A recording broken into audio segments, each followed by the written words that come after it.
Welcome to Happy Homes and Gardens. I'm your host. My name is Daphne Royse. I am a real estate broker, architecture, and interior designer. For thousands of years, music has been created solely by human creativity. Music can now be made using artificial intelligence, a technology that may change music.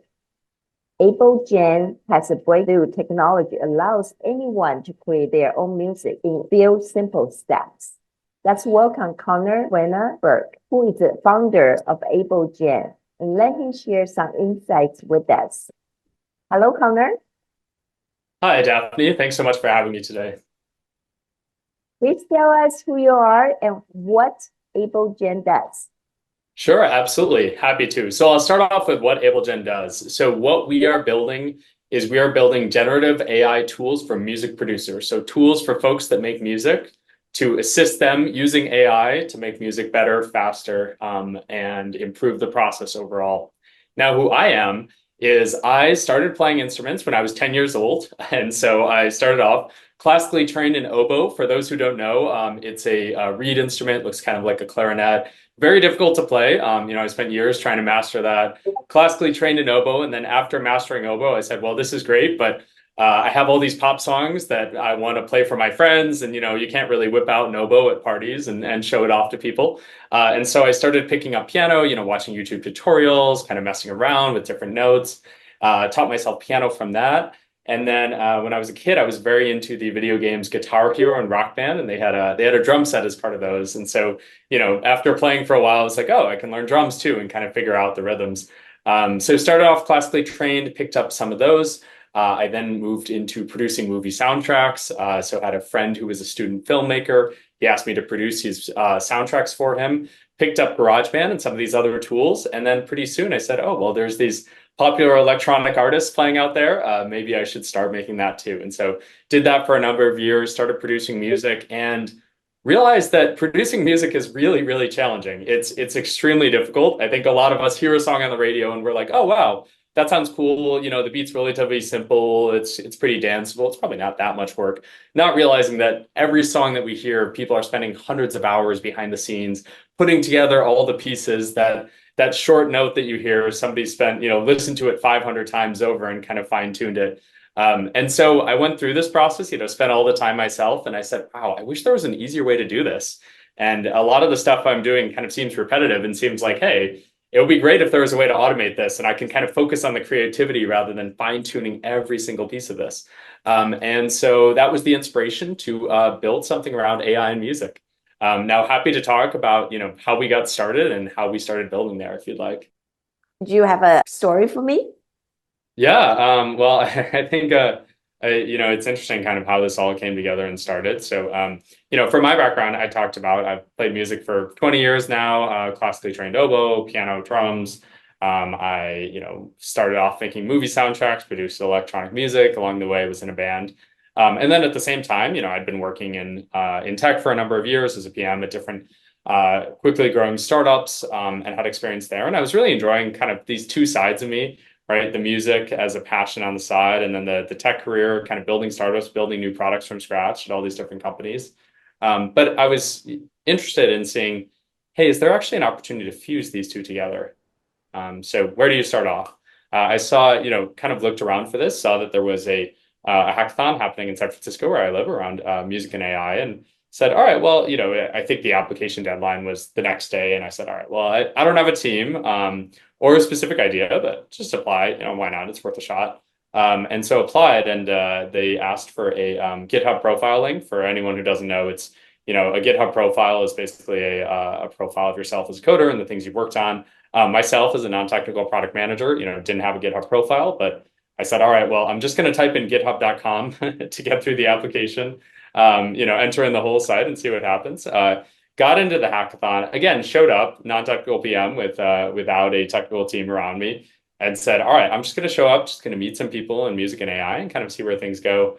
Ended up going to the hackathon and, met a few folks, chat about some ideas, and then saw a couple of people that were working at a table together and asked, like, hey, can we work together? Can I join? We ended up forming a team from that. which, huge shout out to the rest of my team. I was very lucky to have them on board and to work together on this. And so we ended up building, again, what ended up becoming AbleGen in the course of a weekend. So just a few days, and then, had to bring it to the judges. And 5 minutes before the judges came to us, the product was had a major malfunction and wasn't working. And we said, the judges came and said, all right, well, we want to see, what have you built? And we kind of said, well, give us a few minutes. We need a second. We need a reboot, things like that. And then physically left the room and went outside and just tried to, continue to furiously code it and build it out. Came back in and we're ready to, got a prompt from the judges, ready to play it for them. Clicked the play button on the audio and no audio came out. And our team said, all right, what's happening? Is it a machine learning model issue? And doing all this troubleshooting and technical things. And, the entire, there were 40 different judges and the entire panel of judges kind of waiting there.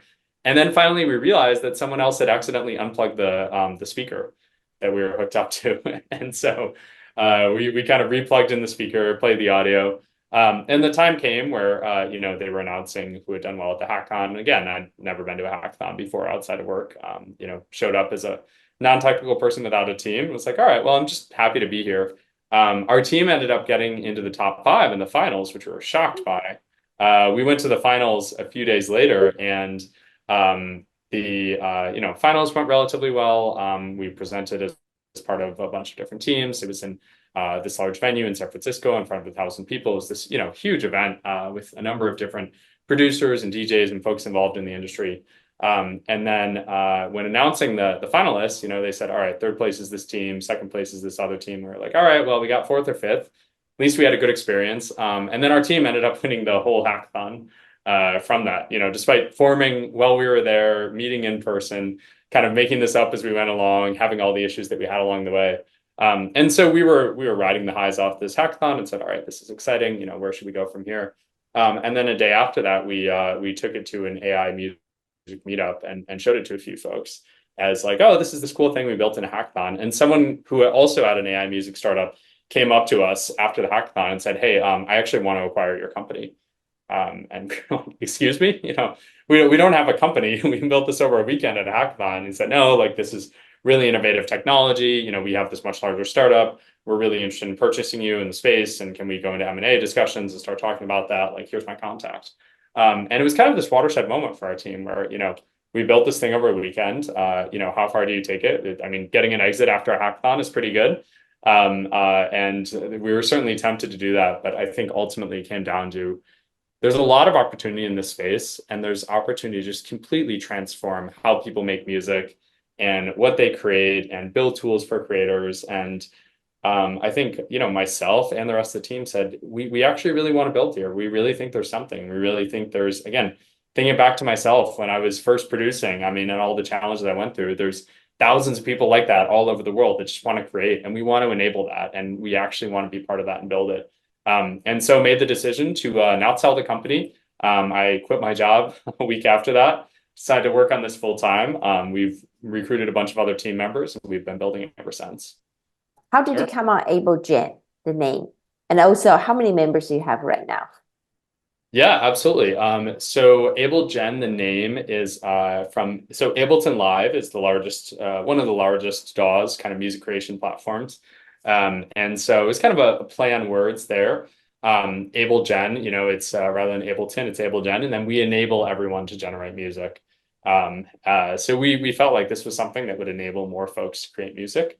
And then in terms of team members, so we have, our initial cohort of 4 folks from the hackathon. And then we also have 4 new team members that we recently brought on, and many more to come. So we're excited to continue to grow the company. We're interviewing a bunch of folks right now. If anybody is listening to this, is interested in what we're building and would like to support, we are hiring right now, and also looking at folks for different roles. And so very actively kind of building out this future of music. And so I would encourage anybody who's interested to reach out and get in touch with us. Well, I do like to know how to make music in the past. You say hundreds of hours to make music, and given the involvement of the equipment, instruments, people, and costs. I'd like to know more about this. Yeah, absolutely. So I'm gonna kind of simplify it for I know there's probably a lot of listeners that we have that don't necessarily have experience with making music and music production. So we'll do kind of an analogy. So let's say you're a chef, right? And you have a restaurant and you want to and you're not just trying to produce, fast food like everybody else. You have a unique restaurant, you want to build special food and special flavors that kind of set you apart from all the other restaurants out there. So what's really important is you're probably going to want great ingredients, right? You're going to want, truffles from France and salt from wherever, and special animals that are from different places around the world. I think a lot of restaurants they kind of pride themselves on the ingredients, and then you take those ingredients and you spice them and prepare them, and what you end up with is a finished dish that's a mixture of all these different ingredients and spices. Now, when you think about getting those ingredients, you can buy them from a store. You probably need to get relationships with suppliers. You probably need to know somebody that will, ship you those truffle mushrooms from France or wherever you're getting from. It takes a lot of time to get all those ingredients, but ultimately that's something where you can have it be really special with your restaurant. Now, when you think about a music producer, those ingredients are like the different elements of the song that they're putting together. So every song that you hear, most songs nowadays, it's not a lot of it is not things where they're playing a guitar and they're just recording whatever they're playing. A lot of it is, they take a software instrument from here, they'll take a drum sound from here, they'll take a loop from somewhere else that they'll then chop